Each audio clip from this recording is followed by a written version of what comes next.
How to fix Supercell ID verification code not received. Hey guys, welcome back to the channel, and let's get right into this tutorial. If you have not received your Supercell ID, firstly check for the Wi-Fi connection. If your Wi-Fi is acting super slow, you can switch into a better network or a cellular data, or enable your airplane mode for a couple of seconds, then turn it back off. After which you can go ahead and launch your Supercell ID once again. If it still does not work, then launch a Gmail.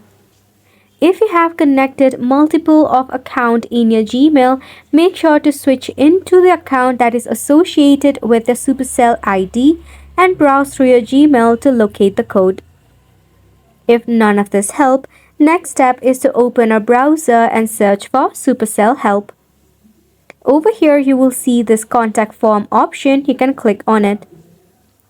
You'll be redirected to this section right here. If you have not logged in, make sure to do so. In the category section, go ahead and click on game crash or connection issue.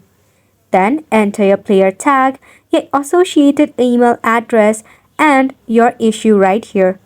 In that case, you can type in you have not received the verification code via email address or mobile number. Then tap on the submit button. After which the Supercell team will get back to you with a solution. This should help, and hopefully you found this video informative and helpful to you.